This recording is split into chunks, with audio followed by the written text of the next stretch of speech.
Let's get started. Elizabethan drama BS English third semester की book है Elizabethan drama.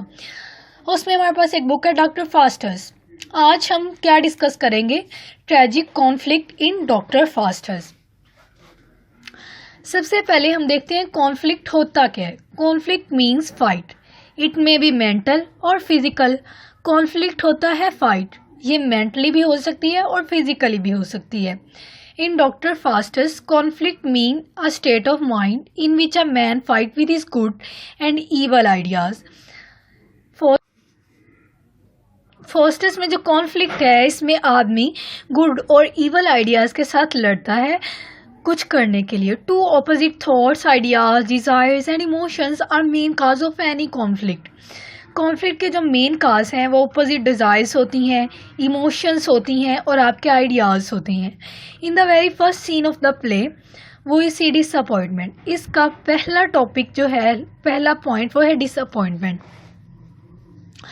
In the very first scene of the play वो see conflict. Faustus is disappointed by the branches of knowledge as physics, theology, philosophy and love. Faustus disappointed है अपने knowledge की वजह से। Faustus के पास इतना knowledge था, दुनिया का हर नॉलेज था उसके पास, बट उसके पास क्या नहीं था? ब्लैक मैजिक नहीं था। उसके पास फिजिक्स का नॉलेज था, theology, philosophy, one doctor, even हर फील्ड में वो माहिर था। वो एक स्कॉलर भी था, लेकिन फिर भी वो ना शुक्र था। वो कहता था कि मेरे पास ब्लैक मैजिक नहीं है तो मैं ये भी सीखूं। डिसअपॉइंटेड था वो खुद से। नेक्स्ट वाला हमारा जो टॉपिक पॉइंट है वो है Marlowe contribution. Marlowe contribution to English और Elizabethan drama was great. Marlowe की कंट्रीब्यूशन एलिजाबेथन और इंग्लिश में ग्रेट थी। His great achievement in the introduction of the internal और spiritual conflict in the mind of his proud hero of doctor Faustus. Conflict दो तरह के होते हैं, एक होता है इंटरनल कॉन्फ्लिक्ट और एक होता है स्पिरिचुअल कॉन्फ्लिक्ट। इंटरनल कॉन्फ्लिक्ट जो होता है वो हम अपने अंदर से करते हैं, लाइक दिल और दिमाग की लड़ाई। स्पिरिचुअल जो होता है वो फिजिकली होता है। तो मार्लो ने डॉक्टर फास्टस में हीरो डॉक्टर फास्टस को बनाया हुआ है। The tragic conflict in the mind of doctor Faustus is the psychological struggle. Doctor Faustus में जो ट्रेजिक कॉन्फ्लिक्ट है वो साइकोलॉजिकल स्ट्रगल है। आगे जो इसका मेन पॉइंट है वो selection of study. Doctor Faustus does not now in the beginning which branch of study would fulfil his ambition. Doctor Faustus शुरू में नहीं जानता कि कौन सा वो इल्म सीखे जिससे उसकी एम्बिशन पूरी हो सके।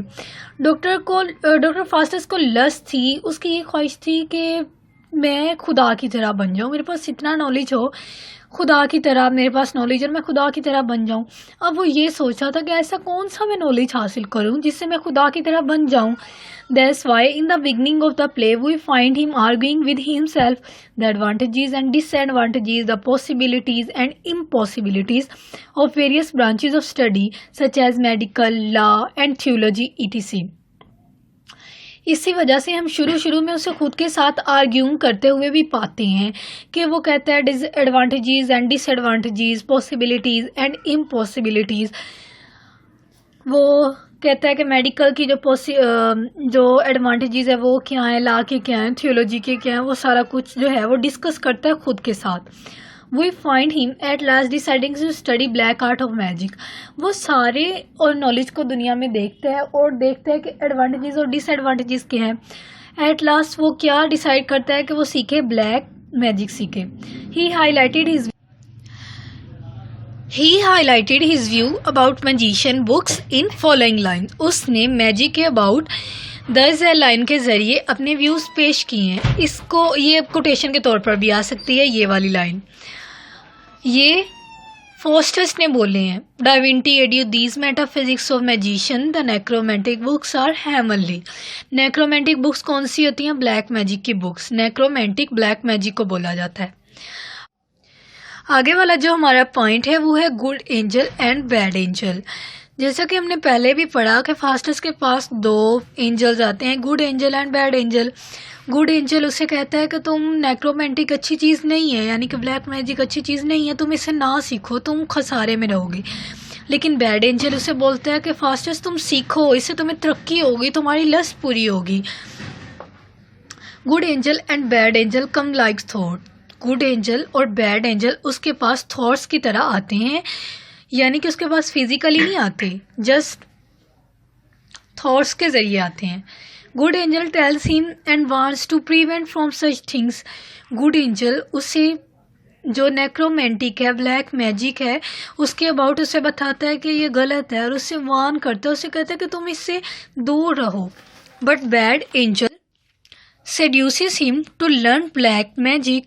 लेकिन जो बैड एंजल है वो उसे कन्विंस करता है कि तुम ब्लैक मैजिक सीखो for the sake of luxury life. इससे तुम्हारी लस्ट पूरी हो सकती है इससे।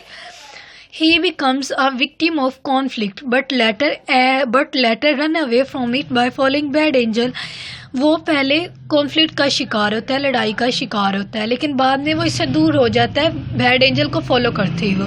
अब वो कॉन्फ्लिक्ट का शिकार कैसे होता है? वो इस तरह होता है कि पहले लड़ाई चल रही होती है गुड एंजल और बैड एंजल के दरमियान, लेकिन वो लड़ाई में बैड एंजल को चूज़ कर लेता है, तो ये लड़ाई ख़त्म हो जाती है और बैड एंजल जीत जाता है।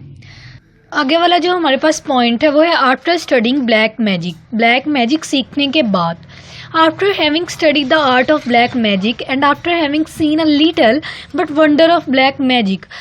ब्लैक मैजिक की स्टडी करने के बाद और उसके तमाम तर अजूबे या जो भी था वो सीखने, यानी कि अजूबे लगा लें आप, या जो भी उसे वो लस्ट थी उसकी पूरी होने के बाद, द मैजिक कैन परफॉर्म, जो कि परफॉर्म किया एक मैजिक ने, जो कि उसे बताया गया कि अगर तुम मैजिक सीखोगे तो जो भी तुम चाहोगे वो तुम बन सकोगे।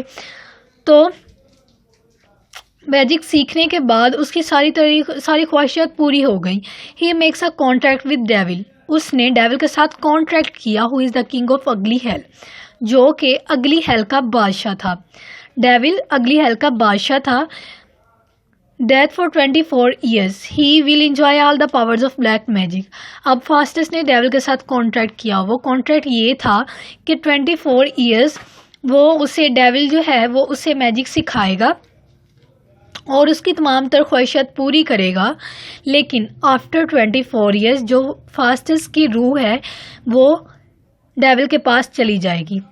सो he submit his soul to the devil for gaining super powers. उसने भी मुआहिदा, कॉन्ट्रैक्ट साइन कर दिया, मुआहिदा हो गया दोनों के दरमियान। तो उसने भी सुपर पावर हासिल करने के लिए अपनी सोल जो है वो बेच दी डेविल को। After 24 years his soul will be snatched away to hell for eternal damnation. 24 साल के बाद उसकी रूह हेल में चली गई, शैतान के पास चली गई। Hence the idea of eternal damnation arouses horror and terror in the mind of Dr. Faustus. Hence the idea of eternal damnation arouses horror and terror in the mind of Dr. Faustus. लेकिन damnation का idea Faustus के mind में खौफ लाता है। आगे का जो हमारा इम्पोर्टेंट पॉइंट है वो है high pitch. The tragic conflict on the psychological struggle is at his high pitch. Tragic conflict में जो साइकोलॉजिकल स्ट्रगल थी, जो भी उसकी लस्ट थी, वो एट हाई पिच थी। When Dr. Faustus has nearly complete his 24 years of enjoyment of all sort of benefit granted by black art, जब डॉक्टर फास्टस ने अपने 24 साल पूरे कर लिए और उसे तमाम तर जो ब्लैक मैजिक ने परफॉर्म करना था, उसकी लस्ट पूरी करनी थी, सारी पूरी हो गई। वही notice at the end of the play, हम प्ले के एंड पे ये नोटिस करते हैं how on one hand Faustus tries to forget all the pains of his guilty consciousness by enjoying the youth of Helen. Other hand, he becomes too keenly conscious of his approaching doom and eternal damnation. अब हम देखते हैं कि Faustus थोड़ा and पे शर्मिंदा भी है अपने किए पे और परेशान भी है और वो अल्लाह पाक से माफ़ी भी मांगना चाहता है।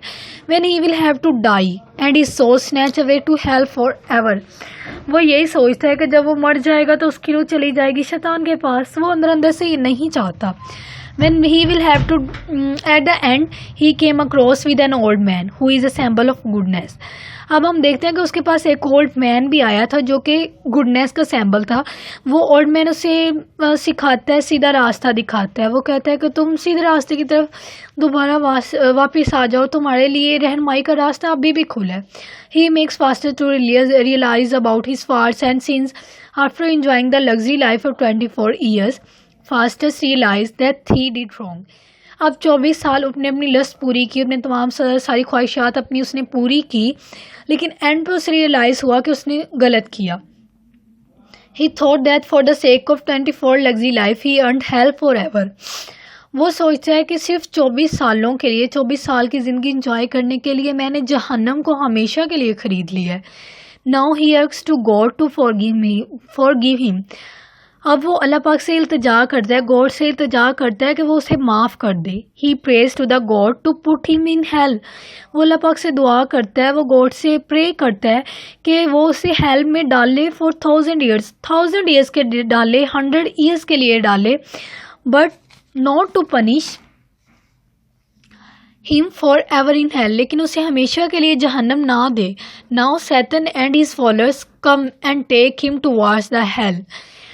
अब आफ्टर 24 ईयर्स, जब 24 ईयर्स पूरे होते हैं और जो शैतान है वो उसकी रूह ले जाता है, जब वो दुआ कर रहा होता है अल्लाह पाक से, गॉड से प्रे कर रहा होता है, तब शैतान और उसके चेले आते हैं और उसे जहन्नम की तरफ ले जाते हैं. लेकिन वो चीख रहा होता है, he cries my God look not so fast to me आल्डर एंड सरपेंट्स लेट मी. वो कहता है कि माई गॉड मेरी तरफ इतनी सख्ती से ना देखो, मैं इतनी सख्ती बर्दाश्त नहीं कर सकता. आगे का जो हमारा मेन पॉइंट है वो है जेस्ट फॉर ओवर पावरिंग. जेस्ट होता है एक्साइटमेंट. अब वो एक्साइटेड था ओवर पावरिंग के लिए. वो कहता था कि मेरे पास पावर हो इतनी कि मैं अल्लाह ताला मतलब गॉड के बराबर हो जाऊं. It is a deadly subject for man. Zest for over powering ruins a man and cuts his roots off from humanity and he is disappointed. Writer कहता है कि जो एक्साइटमेंट है ओवर पावरिंग की, ये इंसान की जड़ों को काट के रख देती है. यही इंसान को, यही एक मेन चीज़ होती है जो इंसान को तबाह कर देती है. आगे के जो मेन कोटेशन है वो है, one should not go beyond the boundaries of living. Pride and ambition leads a man to destruction. अब जो गुरूर है या जो उसकी एम्बिशन के लिए उसकी डिज़ायर्स होती है वो इंसान को तबाह कर देती हैं. This horror of devil, this fear of damnation in the hell is nothing but an expression of guilty conscience which is partially due to traditional superstition and is partially due to hate. आगे है Faustus की बुलंदी. The spiritual conflict taken the most acute turn the fastest seen act V after he has raised the spirit of Helen when old man appears before him.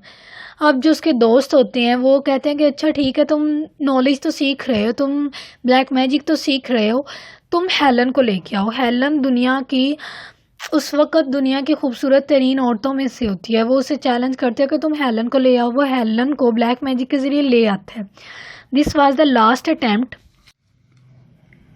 To guide his steps towards the way of life. ये उसके लिए last step होता है.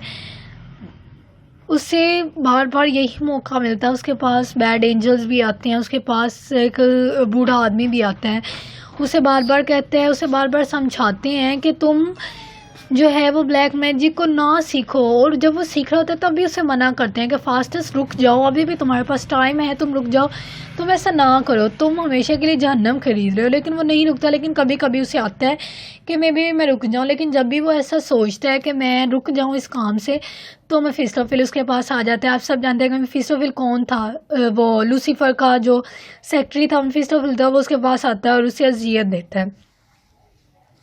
I hope कि आज का topic आपको समझ आ गया होगा अच्छे तरीके से. तो अगेन कह रही हूँ कि लाइक कर दें, चैनल को सब्सक्राइब कर दें, बेल आइकन को प्रेस कर दें और शेयर विद फ्रेंड्स. और कमेंट करें आपको जिस तरह के भी नोट्स प्रोवाइड हों. अगर आपको और नोट्स चाहिए हों इस तरह के तो मुझे कमेंट करके लाजमी बताएं ताकि मैं अपनी आने वाली वीडियो उस पर बना सकूं. Thank you so much. Bye bye.